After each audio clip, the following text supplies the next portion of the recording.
Hey, Jason, what are you reading there? It's, I think, time to get going. 1,200 people. I don't want you to ignore them. What's happening? What are you reading about? Unemployment. Yeah, which one? I mean, could you believe this? Yeah, but which unemployment are you talking about? What do you mean, which unemployment? Unemployment, Jeff. Well, I mean, there's all kinds of unemployment. There's people not working, and then there's people just underemployed. I mean the unemployment number that the government tells us about, the 10% in this article. Oh, right, 10% of the United States are not working right now. Right. Yeah. Well, this is very interesting, actually. You may not know this, and it probably doesn't say that in the article, but, you know, people think unemployment is the measurement of people that are not working currently. Unfortunately, the government tells you only half-truths. Wait a minute. 10% unemployment isn't what, that's not like the people that are unemployed? I don't want to put a, kind of aluminum foil hat on and go conspiracy theory on you, but I do believe that the unemployment rate is a little bit exaggerated when they're talking about just people that are not working over the last 18 months. Here's how it works.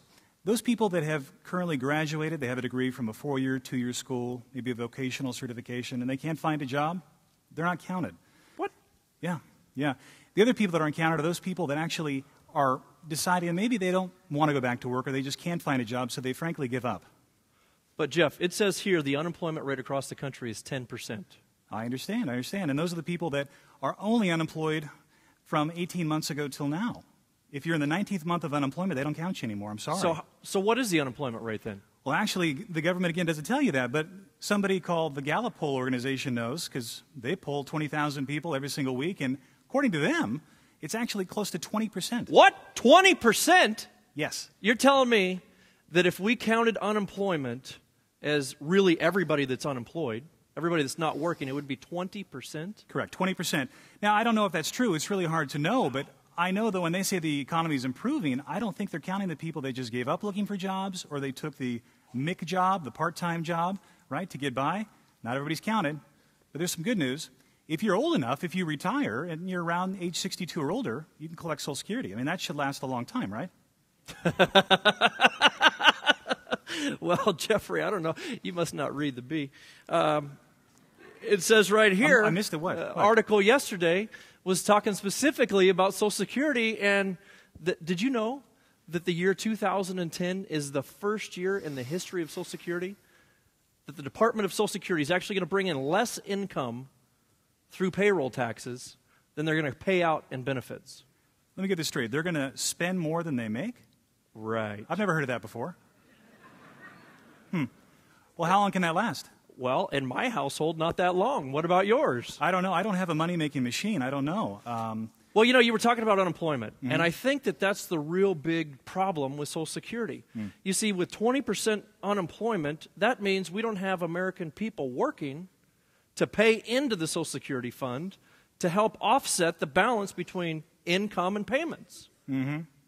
So the other people that also are deciding to go ahead and retire maybe early and start taking Well, Social that's Security. another big problem. I mean, Yeah. you've got these people that are like 64 years old now that are underemployed or not employed or thinking, heck, if I don't take my Social Security benefit now, it may not be there. So not only do we have 20% unemployment across the country, but we have people that normally would have waited to 66, 67, or 70 years old to take Social Security withdrawals starting early. Yeah. And with 10,000 baby boomers retiring every day. Yeah.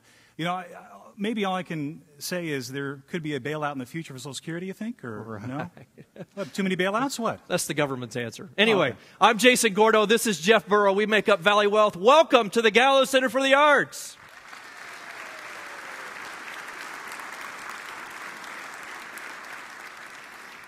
Thank you all so much for coming out. We have a great program. We've had the great fortune of having dinner with Dan Costa recently, and Mike Zagaris had several conversations and meetings with him, and Dave Ben from Sutter Health.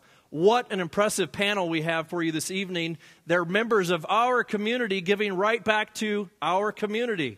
I can't wait for the panel discussion. But before that, Jeff and I want to share with you a few more interesting little factoids about the economy. Jeff. Yeah. This is the Did You Know game. And a year ago, in March of 2009, people were surveyed, as they always are by the government, and they were surveyed, asked how much are they saving. A year ago, people were saving 5% of their income. Now, by the way, it may not sound like a lot, but considering a year before that it was less than 1%, it was a huge increase. Right after that time, people decided to start spending their money again. Or so we think. We're not sure. We know that some people are saying the economy has improved, but all we know for sure is that in March of 2010, just 2 weeks ago, they did the exact same survey. And instead of 5%, it's 3%. So it's going backwards. So as households, people are actually doing the opposite of what they should do from a financially conservative standpoint. That's at least one way to think of it. So, Jeff, you're telling me that a year ago people were saving 5% of their income. Mm-hmm. And today they're only saving 3% of their income.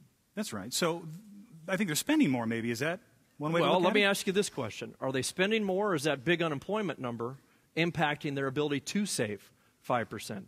I think it's probably the latter. Could be. I don't think that they're spending it in the economy. I think that they don't have the money to save any longer. Historically, if you look at the 1960s and the 1970s, people were saving a lot more. You know, the line item every month, as far as they were paying their mortgage and all the other payments, the savings, just personal savings, was a much higher priority, and certainly people have gotten away from that. So, ladies and gentlemen, to sustain a $4,000 a month income for life, okay? So we're going to retire. We're 65 years old. Everybody jump in the time machine and go to 65 years old. It's the day we're going to retire. And we want $4,000 a month of income. If we take $1,500 of that dollars per month in a payment from Social Security that we hope will be there and continue, that means we have to make up a $2,500 a month shortfall, correct? How much money do you think it takes to generate a $2,500 a month income in addition to your $1,500 a month income from Social Security?